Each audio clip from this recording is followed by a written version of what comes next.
whether you're working on lowering your handicap or just trying to keep the ball on the fairway, one thing is for sure. The 19th hole is always worth showing up for. And that's where Dan Murphy's steps in. Proud sponsors of Make Me Good at Golf, Dan's has the perfect post-round drinks thanks to their lowest liquor price guarantee. You know you're getting unbeatable value every time, just like your golf game. They're all about bringing those numbers down in the best possible way. So swing by your local store or shop online. Dan Murphy's, where low scores and low prices go hand in hand. T's and C's apply. Remember to drink wise, even if your handicap is a work in progress.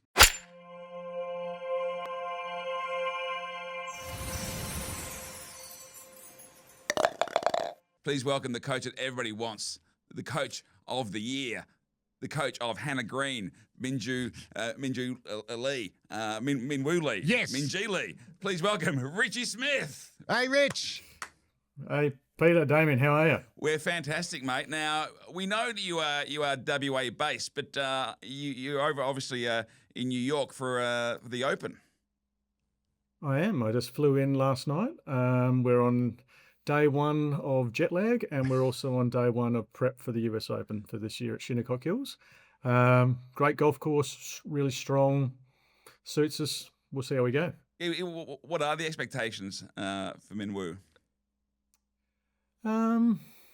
That's a really hard question because, you know, we haven't performed that great in the majors lately, but I would think I'm pretty confident we'll be around the mark. I just think that we need a good start. I think that, we haven't necessarily had a good start over the last 6 or 7 majors.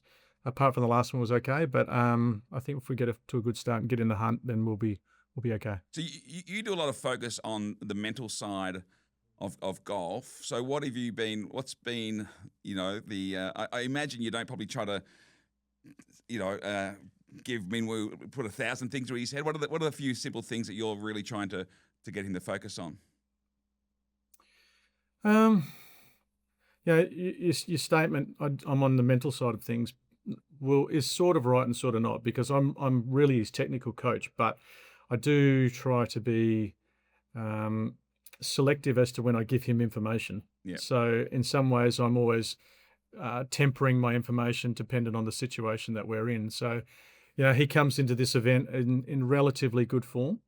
I think there are elements of his play which are probably weaker than others. So we try and give him some really simple advice on those certain areas, and the other areas we don't touch at all. So it's very much see the situation, then adhere to certain structures that we've created down the line or a while ago, and then we just try and get them back and maintain that.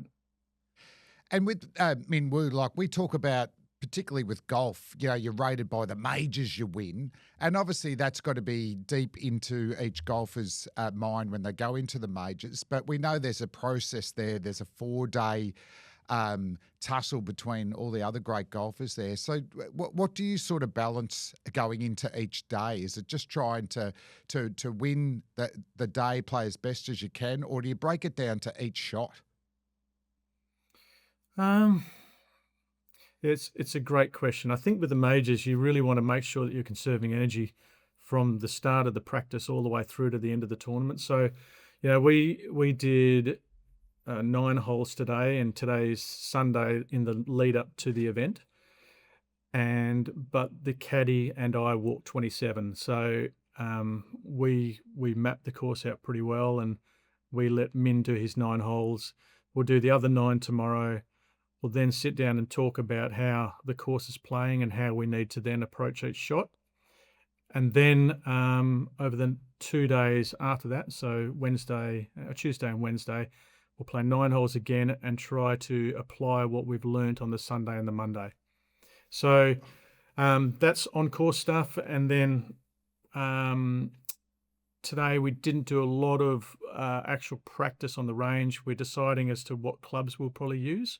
So Min normally brings about 17 clubs to a tournament, and we'll decide which 14 of those 17 we'll use from Tuesday onward. So Rich, just on that with the clubs. we're just building. What are the three? What are the like three or four that might go in or out depending on? Because the tough thing with golf is, well, like you can look after your own game, you can control that. You can't control the wind, the rain, and all that sort of stuff. Yeah, so we've already looked at the prevailing breezes. So we know that the breeze is going to be out of a certain direction for 6 of the 7 days coming. And we'll use the 3 clubs which are, or 3 or 4 clubs which are actually questionable. We have 2 hybrids and we have a 2-iron and a 3-iron. So we will decide which of those 4 clubs we'll use for the majority of the tournament, and that one day, which will be from the opposite direction, we'll probably go a more lofted club in this situation. Yeah, you need But to I'm thinking 2 or 3-iron. Hey, Yeah, how's your think that- 2-iron going, Pete? it's a putter, isn't it? And obviously you need the wedges. You got to let Dr. Chipinski chip away. You know, we need to see some Yep. him hole out a few times. But what's it like? Where are you on the day? Obviously you're not caddying. Are you walking? Are you walking with your player? Will you be walking with Minwoo, or are you watching from from the the pro shop or wherever you might be, the clubhouse? No. This tournament, because Min's my only player here, I'll be walking. I'll be next to him with every shot. Not necessarily within the ropes, but I'll be next to him just watching what's happening. Trying to work out if there are better ways of applying his skill set, like course management wise.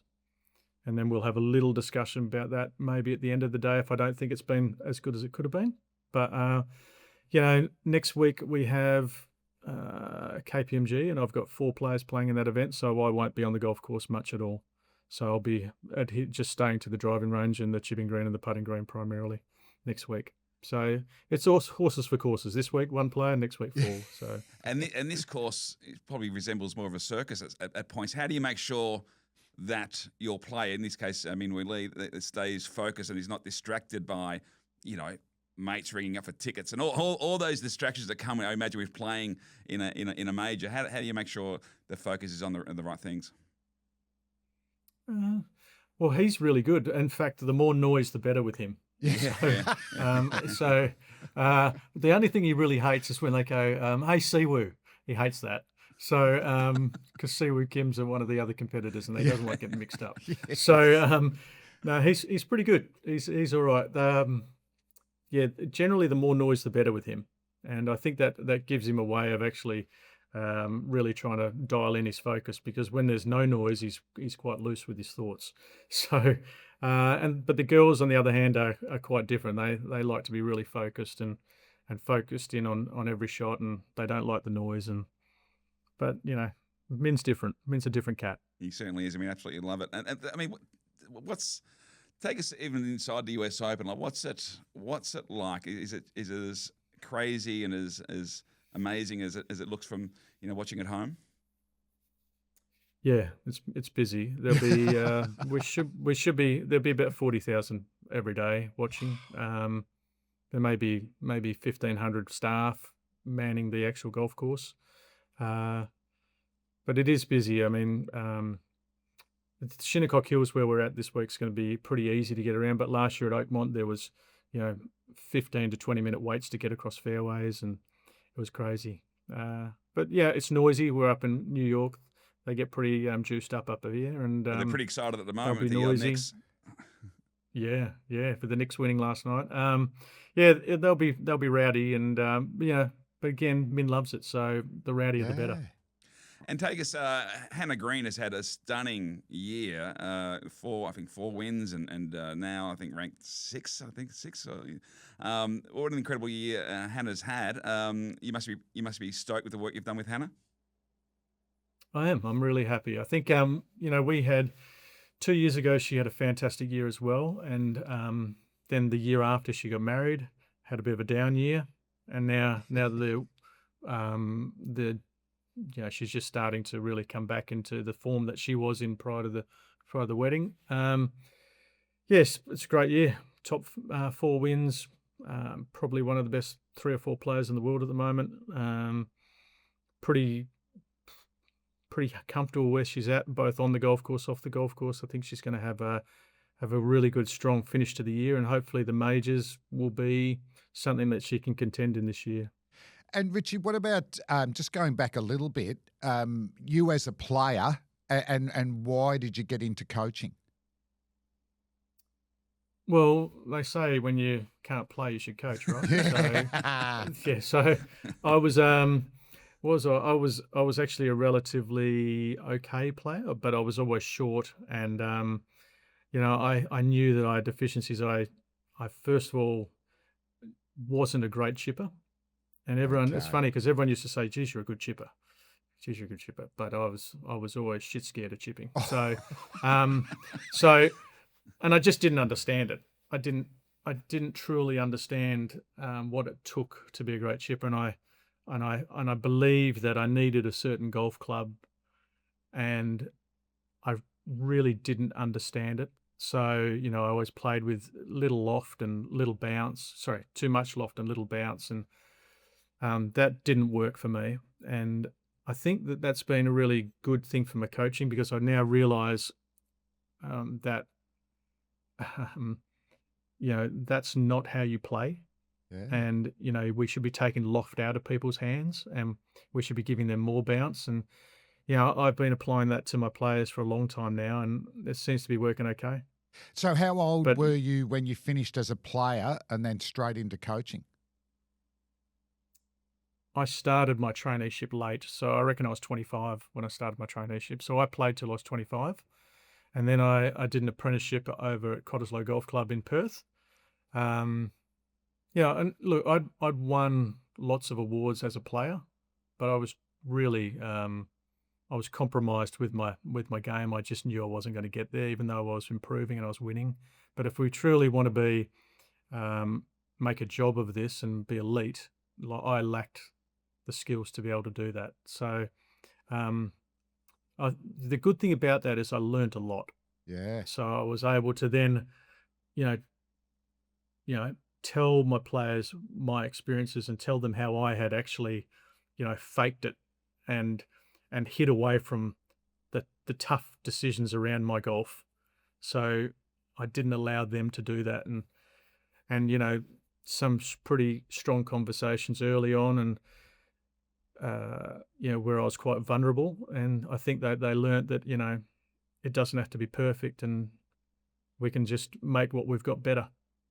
It's amazing when we think, obviously you said you're an award-winning golfer, very good golfer, but to get to that top level that only a handful of people ever get to, and what you're trying to do, get your golfers and you have, with Hannah and Minwoo and Minjee, like what does it take to get to that level, like that absolute elite level? That obviously nobody in this room will ever get to. But what does that take to make these great golfers? Well, it's funny. I had a discussion with a guy called Jonah Oliver, who's psychologist, heads up the Olympic program psychology-wise, certainly heads up a lot of Golf Australia stuff.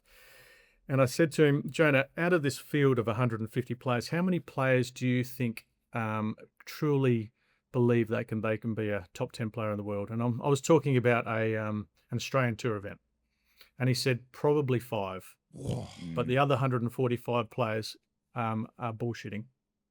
Yeah, right. They don't think they can do it, but they say that they can do it, but they can't Yeah. actually do it. So now, as a person that's now experienced both failure and success, a lot of those 145 players can do it, but it does take a certain change of psychological belief that they can do it. And that's only going to come through performance where you might have failed a few times and then get the success, and then that belief then starts to roll over and roll over and roll over. All of a sudden you can do it, but it does take time, and there has to be comfortability in vulnerability. I like that. So you And can which my players have. They are comfortable being vulnerable. Make Me Good at Golf is all about lowering your handicap. And with Dan Murphy's on board, we're lowering more than just your scores. With their lowest liquor price guarantee, Dan's make sure you're never overpaying for that well earned drink after your hit with mates. Whether it's a post round beer or a celebratory bubbly for that unexpected eagle on the 14th, how good is that? Dan Murphy's has your back. Great drinks, lowest prices, and always within reach, online or in store. Dan Murphy's, proud sponsors of Make Me Good at Golf and even prouder price cutters. T's and C's apply. Remember to drink wise.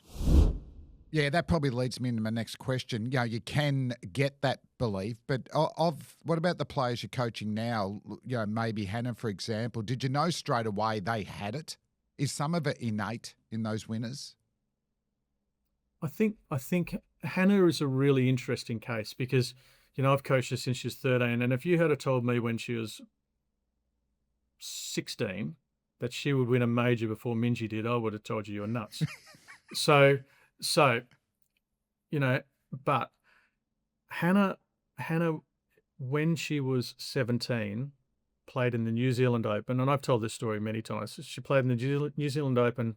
She was in the last group with Lydia Ko. Now, Lydia Ko was the number one player in the world at the time. Hannah, 17-year-old amateur. And Lydia was leading by 5 shots or something. But Hannah either equaled her score in that last round or bettered her score. And for her to be doing that with Lydia Ko in the New Zealand Open, her being a New Zealander, last group, lots of pressure.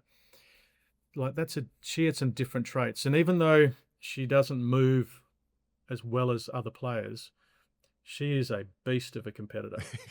And she may not look like she's tough because she's always smiling and she's a nice girl, but she is the hardest competitor I know. And she has something different that I've only found that out late. But to be where she's at number whatever she is in the world, 5 or 6 or 4 or wherever she's at, is just it shows you the mental capacity that she has, and which is far more important than the actual technical capacity. And you've been involved with Minjie and Minwoo from a pretty early age as well. What was it like when this brother and sister team come to you and say, teach us some golf? What's that journey been like? Oh, it's been great. Look, Minjie came to me when she was maybe 12, I think, and Minjie's 2 years older than Min. So she came to me, and when I first saw her, I just thought, oh, geez, she swings it everywhere, and she had a real problem with her back. She was going to get herself injured, but she was hitting 300 balls a day when she was 12 years old. So we were able to tidy her up. And now Min, I was not coaching Min for 4 or 5 years, and to be honest, he was just the kid on the end of the range, just being stupid, so throwing clubs and just being a dickhead. So, and to a certain extent, he still is. So, but he, I think what happened is Minjie at 16 became world number 1 amateur, and she played in the last group of the Australian Open, and then won the US Junior title. And then, as soon as that happened, Minwoo came on board with me. So maybe he thought, maybe what's happening over there is worth doing, and I might stop playing basketball and acting like a dickhead. But so ever since, he's actually been really good. He's still really a rascal, but he's getting better and better and better every year. And now we find top 30 or so in the world, and talented, like so much talent, but still there's some rough edges which need to be knocked off. He hits a long ball, but he's not a big guy. I met him in the Australian Open last year, and he doesn't have the guns of Bryson DeChambeau as far as the arms. But what gives him his length off the tee? I think great genes. I think both Minjie and Min are amazingly. They've just got great physiques for the game, and they're able to muscle up and control the ground. They've got those Korean legs where they're nice and strong, able to really leverage from the ground up, which is great. But I think he's just got fast genes. I think he's explosive. He's just one of those people that's lucky enough to be really aggressive and fast. And then once we could tidy him up, we knew that he was going to get a fair bit of speed. So I think natural talent is obviously great, which has created it. And all we need to do is make sure it's nice and tidy now. And what about the opposite end? Hannah, I think, won the PGA and was one of the worst drivers off the tee. And I think you've reconstructed her driving. So it shows that she's got an unbelievable short game. But can you tell us about how you broach the change in your driver's swing, and then a couple of little points that you worked on? Yeah, sure. So just to go back, when Hannah won Hazeltine, she was of the players that made the cut, she was 80th out of 85 players for driving that day. And won. she averaged 182 meters off the tee. Wow. And she So only Peter hit can like relate to 4th. this, Rich. Yeah. Richie, I am all he can ears. relate to that. I am all ears.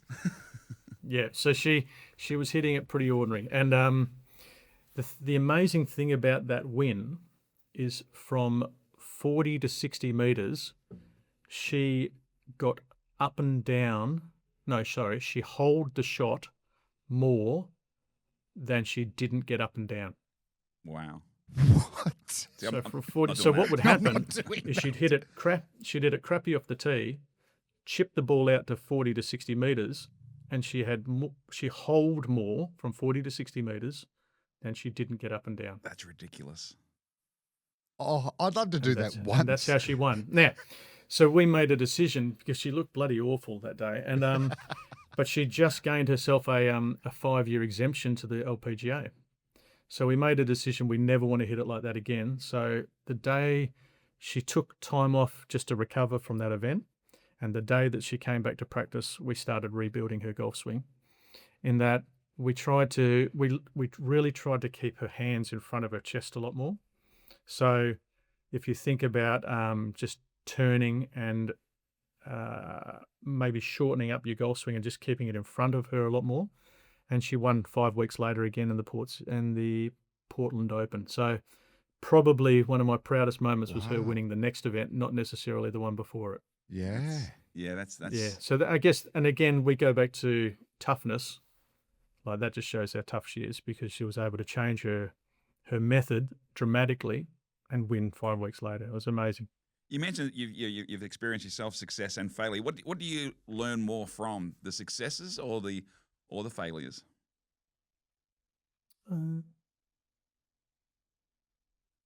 Probably the failures. The failures. I think, and I'm in coaching. You're sitting in that critical space, but you're trying to apply the critique that you have in the right fashion and in the right order. But I think we're trying to critique in a way which is positive. But definitely, I look at the failures that I've had, and I've had a few, and I try to always take stock of what has happened and the sequence of events that happened around that failure. Would I change the sequence of events? And then what was the actual information? Because not necessarily the information was wrong. It might have just been the sequence that it actually happened in. So, yeah, I'm always thinking about what is the best way to give the best critique. And I don't think you necessarily learn that much from the wins, except in the situation which we discussed with Hannah earlier, and that she was capable. She had a gear that we didn't know about. Mm.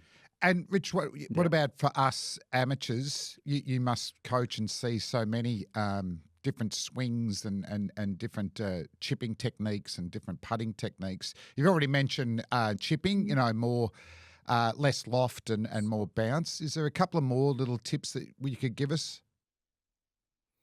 I think that because golf is such a touch sport, that we're always trying to use the hands and we use our elbows, and I think that's the worst advice I can give you. just to use your hands. I think we need to think of it like building a house. Like you want to control the ground first. So when you build a house, the first thing you do is put down a strong slab, and then you put up strong framing, and then the last thing you put on is the gold taps and the stained glass windows. So these are your gold taps and your windows, whereas this here, like how you move that, is your framing, and your legs are your slab. So we want to keep the slab nice and strong. We want to turn from the body, and we want to make sure that the hands stay in front of the body. And that way we have both a great power source, we have great control of the ground. So we're not going to be inconsistent, and we have fewer moving parts. So fewer moving parts through hands and elbows. So yeah, we just work from the ground up and try and sequence it in a way which actually promotes the right power and the right consistency. So that's I'm probably being a bit too technical there, but if you just use your body more your big body more parts, stable base. Yeah, you're absolutely right, though. I mean, I think of my grip. That's all I'm like really focusing on when I'm at, particularly on the tee. I don't really think of my chest or my so there you go. I've got some work to do. Ritchie, before we let you go, mate, obviously good luck this week. It's been obviously a big week already for Australian sport over the last 24 hours, and we hope Min Woo can bring it home. How are the other Aussies looking over there?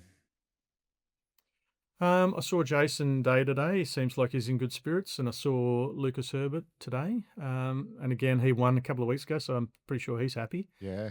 And Adam's such a great player, Adam Scott, so he's always going to be around the mark. I think, look, we're in a very strong position at the moment where we fight well above our standing, our weight. And certainly in the women, we are seriously good, having won, the international crown last year. We are a strong country, and I don't see any reason why that will change over the next little while. Fantastic. And you are one of the most sought after golf coaches in the world, but you're basically still based in WA. Have you ever been tempted to relocate to Florida, or what keeps you in WA? Well, every time I come over here, I don't like it. So, that's a good reason. Why would you leave? Why would I leave paradise? Yeah. Hey, my footy team's going all right, and Freo, the Dockers, the golf course is okay. Yeah, we're going all right. Golf courses are pretty good. The people are pretty nice. Whereas every time I come over here, they're trying to fight each other, and I just don't like it over here that much. Yeah, well, that's a bloody good reason. And why would you leave the West? And I think you're right. I'm starting to really believe in Flagmantle this year. I'm a Collingwood supporter, so I'm giving up any hopes this year. But I'd give up for the next decade. No, if I was you. Nick Dacos. No, seriously. Two words, Nick Dacos. Yeah, he's going to Tasmania, mate. It's a golf podcast. Ritchie, mate, thanks so much. I do hope Freo get the win for you, and I hope Min Woo gets the win for you this week as well, and Hannah continues on her merry way. But thanks for joining us. Thanks, Rich. Make Me Good at Golf. Thanks, boys.